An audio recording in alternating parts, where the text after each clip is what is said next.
Hi, I'm Tony Mortimer and thanks for watching Music News. Tony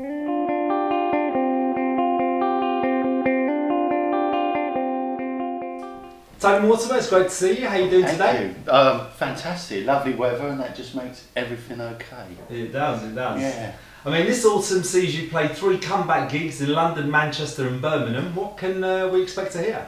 I think it's kind of a broken down live version with my live band, so it'll be kind of like it was in the 90s when I was doing the live sets with the guys. I'll be playing a little bit guitar, a little bit piano, and singing all my old sort of Eastie songs from back in the day.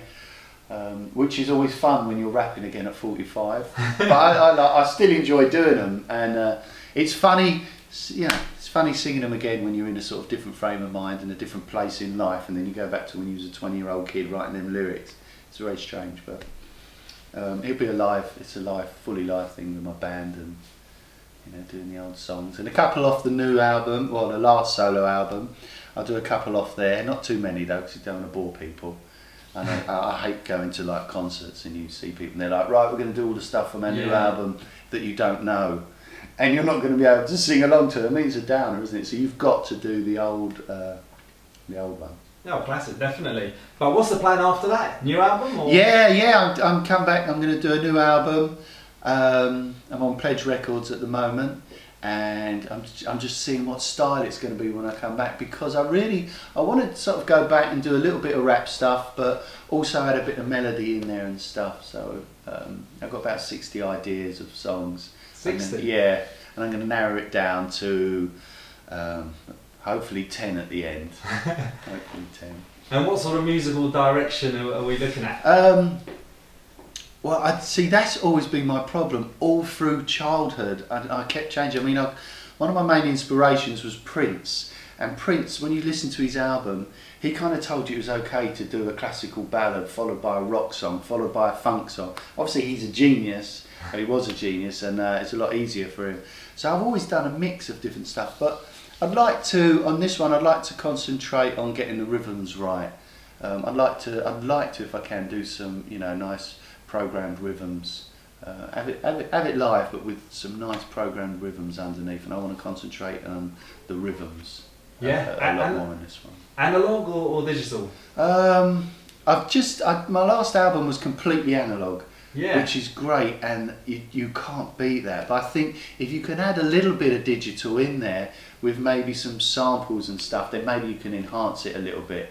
But I'd like to do a bit of both, but we'll see what way it turns out. But the last one was completely analog, and it's the sound of that is awesome, really is. So it'll be probably 75% analog, but some of the rhythms will be helped along with some samples and stuff. Great. I mean, you burst onto the scene back in the early 90s with East 17. Yeah. When you think back to those times, what are your sort of main recollections? A crazy, very lucky period where there was a bit of a void in the market for us, and when I came up with this concept, because the manager was always like, you need a band together, and I'm thinking, well, what type of band do you want, a live band or this band, that band? And then I came back up with the concept of doing like a boy band like New Kids on the Block, because I thought there was a hole in the market, and I was so desperate to get it going, because I knew whoever jumped into that spot and done a little bit of a street kind of boy band was just going to go flying. I just thought there's a hole in the market. There's all these girls now that don't have that teenage sort of market to fill. So it was a crazy time, and as soon as we got released, I remember it just started building. I mean, we was doing Radio 1 road shows, and we started off doing these little tiny road shows, and there was like 10 people, and then 12 people and 15. Then it went to Radio 1, and then it just went from 100 500 to 1,000. There was this other band going on before us called Take That, who was unknown at the time. And this sort of fever thing was really starting, and the crowd were really, we was very, very blessed. It could have been anyone in our shoes at that time, but we was blessed it was us and it was them, and it really took off. And there was like banter, and the Radio 1 DJs were like, who are you here for? Take That. Are you 17? We just thought, result. Yeah, absolutely. Yeah, it was crazy. You began writing at 14. Yeah. What were your ambitions then, and what are they now? When I first started writing, I actually started writing because of Bruce Lee. And Bruce Lee was a philosopher, and he started to write these little verses, you know, be like water, my friend, all that sort of stuff. So I started to write little verses because I was into martial arts since I was a kid. And I started to write these little verses, and then I got into rap music, and I started to elongate the verses and then get into rapping and stuff. And that's kind of, I just started really young. It just sort of evolved. They say you don't find music, music finds you, which is a bit of a cliche, but it kind of does. It, you know, it captures you, and if you're a certain kind of way, you find sort of escapism through music, and that's what I did. So it's evolved. How's it evolved? I don't know.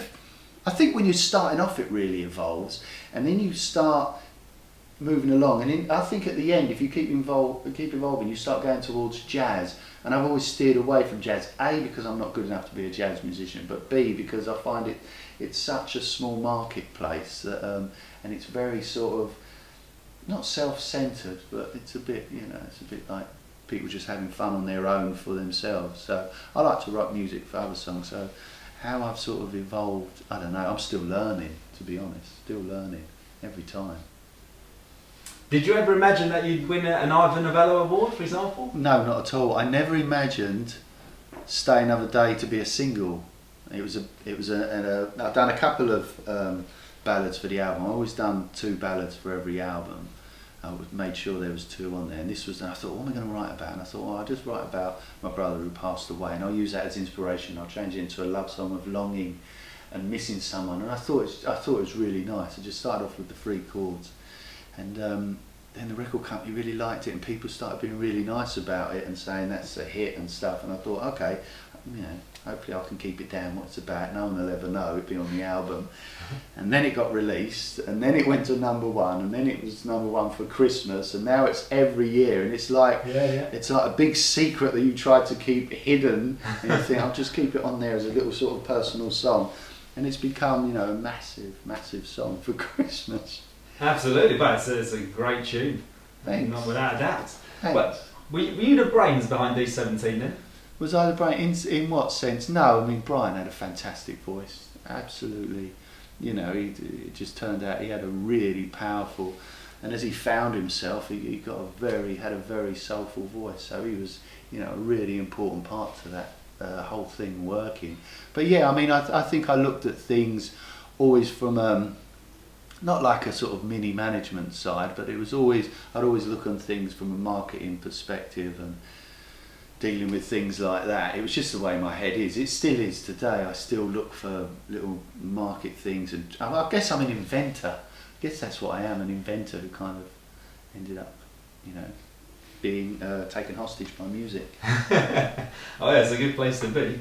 I mean, well, you get to meet people like Julian Lennon, who wrote Yeah, me and Jules, that was fantastic. We wrote Rain in England together. We had this idea from about 20 years ago, and I love Jules. He's seriously talented as well. He's got an amazing voice. Yeah, he's a really nice guy, really down to earth, and yeah, we had good times doing that. I was hoping it was going to come out and be promoted a bit more, and I was really proud of that song. Yeah, no, that's a great tune. Any other collaborations coming up, or that you'd like to? I don't know. I'll see for the album. Yeah, I've not thought about collaborations. I've always done sort of things on my own, and yeah, maybe a collaboration, that'd be good. Because when you do collaborations, it takes the pressure off you. It's like doing half and half. You know? Yeah, I guess so. Like it's half the work. I don't know. I might ring Jules, see if he wants to do another song. He's always busy though. He's a photographer. Yeah. It'd be interesting to see what happens then. But E17 wise, any more reunion plans? No, not at the moment. There's no more reunion plans. I don't know if there ever will be. Maybe in the future, the far distant future, there might be some reunion plans. But no, I think it's kind of done its thing, and sort of, you know, that evolved into so many different things. No, I don't. There's no plans at the moment. I think the latest thing is the Spice Girls. They're the latest sort of reunion thing. It's been spoke about. I don't know if it'll happen, but Mel C's out. She said this morning. Did she? Yeah, I think sometimes people don't like to return to it because I don't know if it was so big, you don't want to sort of go back and do things, you know, like that. It's okay me doing things on my own because it's not E17. It's just me sort of bumbling about the country and stuff and doing my little songs. Yeah, it's not too bad, but. I don't know. I'd like to see what happens with their stuff, whether they do reform the older Spice Girls. I don't know if it'll happen. Yeah, it's looking quite likely at the moment. But, Is it? We'll see, yeah. But which artists inspire you then, personally? I mean, all through life, loads of different people. Through my teens, which was my kind of big influence when I was writing and stuff. I loved Bob Marley, which is where I got the inspiration to write Alright, everything's gonna be alright, from his song, what was his song? Everything's gonna be alright, don't worry about a thing. So he inspired me. Prince was a massive inspiration. The trouble is when you're inspired by people like that, or by Prince, they're just geniuses. They're one-offs, you know. They're sort of like modern-day Mozarts that you can't compare to, and you can't even understand how they do what they do. But you sort of aspire to be like him, and he was very, very influential. All sorts of people. I love pop music. I like rap. I like, back in the day, Run DMC, Public Enemy, Salt and Pepper, even Heavy D. You know, all sorts of pop stuff, R&B, soul, back in the old soul days and stuff. So I had sort of this mix, because I was in like the middle bedroom and my brother was a guitarist. He'd always play Hendrix and play guitar there. So I had this rock thing. My sister was always into jazz, funk and soul. So I had this sort of R&B thing coming up, and it just all mixed together with me and doing my rap and hip hop, and it all just came one big mess in my head. That I still haven't sorted out. A bit. You've got plenty of time. But how does your spiritual side inspire you? Back in the day, I was very spiritual with songs like Steam, which is about love and expressing love, and as it says in the chorus, don't be afraid to sort of let it out and stuff. I was very spiritual back in the day. I think as I got older, you learn to keep your spiritual and your beliefs a bit more to yourself, you know. So you don't, I'm not. But back when you're a teenager, you're like, yeah, I'm going to change the world. I'm going to change this. I'm going to change that. And then you realise actually you got to change yourself. That's where the work is, you know, in yourself. So, yeah, but spiritually, you know, I still believe in spirit. I still believe in the afterlife and stuff. And I guess I grew up. I'm a Catholic, but I grew up as a spiritualist. I went to see lots of mediums and stuff because I found all that really interesting. Yeah, spiritual side I think it's really simple, isn't it? Just be a good person as best you can. As best you can. Yeah.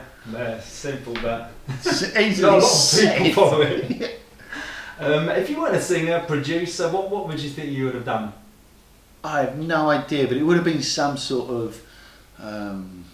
I have no idea. I was useless at sport. I could swim, but my arms are too short, so I'd never touch the end first. I don't know what I'd do. Probably some sort of business. I would have got a business going. Something where I could be creative and self-employed of some sort, you know. Something like that. I didn't have the sport chance that loads of people did, you know, lots of gifted people out there. Although I always wanted to be an Olympic runner when I was a kid. But I weren't fast, so that's always a bit of a problem.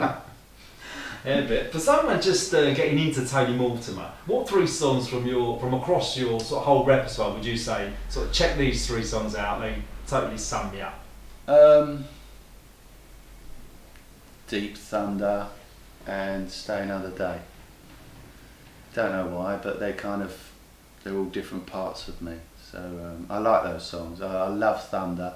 I don't know why, it just reminds me of, it's just a nice song. It's nice sometimes when you write a song and think, oh, I like that. A lot of times you write songs, you don't like them so much. But Deep was great because that's my childhood and it's really rhythmical and it took ages to write those verses. It took absolutely ages. So yeah, Deep, Thunder and Stay. Fantastic. Well, thanks a lot for your time. It's been a pleasure. Oh, pleasure. Anything else to say to Music News watchers? No, hope to see you at the gig. Come along and reminisce and see if I can take you back a few years, me and my band. Check it out.